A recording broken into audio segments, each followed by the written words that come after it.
Hello दोस्तों, मेरा नाम है विक्की कुमार झा। मैं स्वागत करता हूं आप सभी का हमारे यूट्यूब चैनल वीएन ज्ञान में।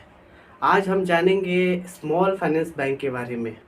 आखिर स्मॉल फाइनेंस बैंक क्या होते हैं, आखिर स्मॉल फाइनेंस बैंक को ओपन करने की क्या ज़रूरत पड़ गई, स्मॉल फाइनेंस बैंक को रेगुलेट कौन करता है, क्या स्मॉल फाइनेंस बैंक भी एचडीएफसी, एक्सिस और कोटक जैसी बैंक हैं, क्या स्मॉल फाइनेंस बैंक बैंकिंग के लिए सेफ़ है या नहीं है, कितने स्मॉल फाइनेंस बैंक इंडिया के अंदर रन करते हैं। ये सारे सवाल के जवाब जानने के लिए इस वीडियो को पूरा देखिए, लास्ट तक देखिए। वादा करता हूँ मज़ा आ जाएगा।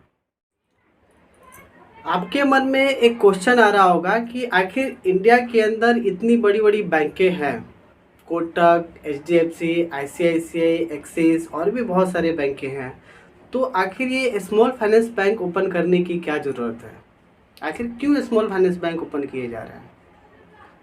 साहब आपको बता दें कि इंडिया के अंदर सबसे ज़्यादा संख्या अनऑर्गेनाइज बिजनेस की है। बहुत सारे ऐसे लोग हैं जो अनऑर्गेनाइज सेक्टर के अंदर काम करते हैं, और उन सभी लोगों को, उन सभी बिजनेसमैन को ये बड़ी बैंकें इंटरटेन नहीं करती हैं।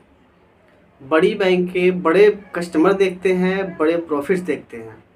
इन छोटे बिजनेसमैन के फाइनेंशियल नीड्स को पूरा नहीं करते हैं। जब इन्हें लोन्स की ज़रूरत पड़ती है तो बड़ी बैंकें इनसे बहुत सारे ऐसे डॉक्यूमेंट मांगती है जो इन छोटे बिजनेसमैन के पास नहीं होते हैं।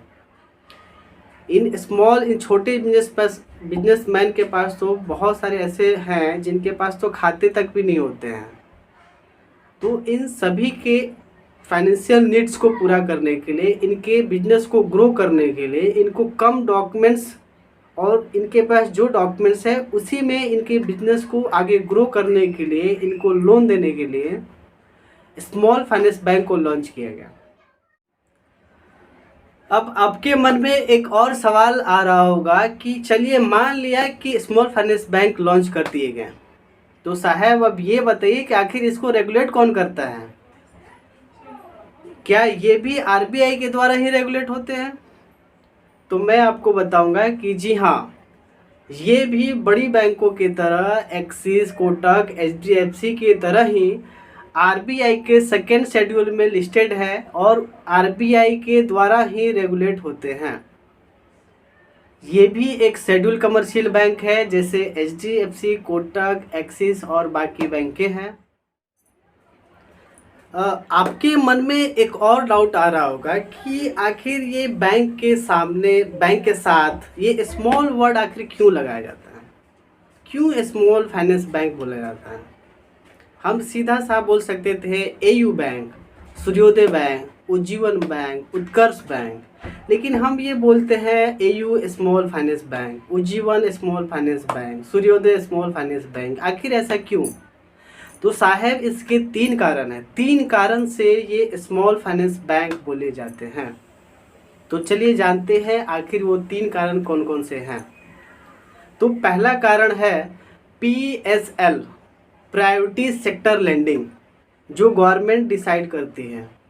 इसमें क्या होता है कि पीएसएल, प्रायोरिटी सेक्टर लेंडिंग, यानी जो भी आप लोन देते हो उसका 75%, जो भी आप लोन दोगे उसका 75% हिस्सा आपको प्रायोरिटी सेक्टर लेंडिंग के अंदर देना पड़ेगा। मतलब जो भी आप लेंडिंग करोगे उसका 75% अमाउंट जो है प्रायोरिटी सेक्टर लेंडिंग के अंदर आपको देना पड़ेगा। अब आप बोलोगे कि पीएसएल आखिर क्या होता है, प्रायोरिटी सेक्टर लेंडिंग क्या होता है। तो प्रायोरिटी सेक्टर लेंडिंग के अंदर एग्रीकल्चर आते हैं, आप एमएसएमई आते हैं, छोटे स्मॉल बिजनेसमैन आते हैं, जो मत्स्य पालन आते हैं, ये सारे प्रायोरिटी सेक्टर लेंडिंग के अंदर आते हैं।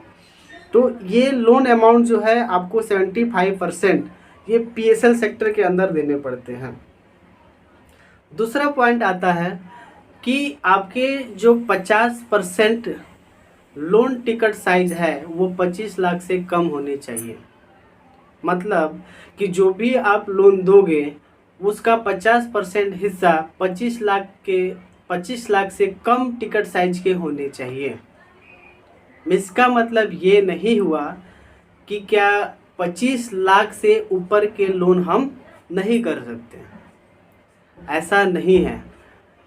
इसका मतलब ये हुआ कि मात्र 50% ही टिकट साइज, 50% ही लोन के टिकट साइज 25 लाख से कम होने चाहिए और बाकी के 50% लोन टिकट साइज 25 लाख से ऊपर दे सकते हैं।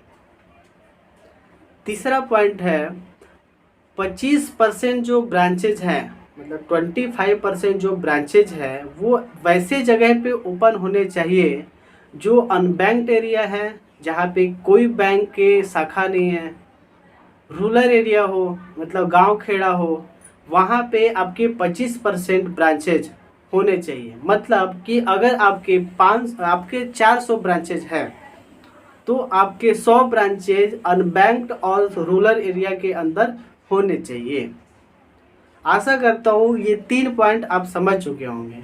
इन 3 पॉइंट के कारण ही हम किसी बैंक को स्मॉल फाइनेंस बैंक बोलते हैं और ये एक पीरियड तक ही होता है। अगर वो पीरियड तक ये प्रॉपर काम करते हैं, उस टारगेट को जो गवर्नमेंट, जो आरबीआई उनको देती है, अगर वो पूरा करते हैं तो वो भी एक कोटक, एक एचडीएफसी और एक्सिस बैंक की तरह एक यूनिवर्सल बैंक बन जाएंगे और उनके नाम के आगे से स्मॉल फाइनेंस बैंक हट जाएगा। अब आपके मन में एक और क्वेश्चन आ रहा होगा कि आखिर इंडिया के अंदर कितने स्मॉल फाइनेंस बैंक रन कर रहे हैं।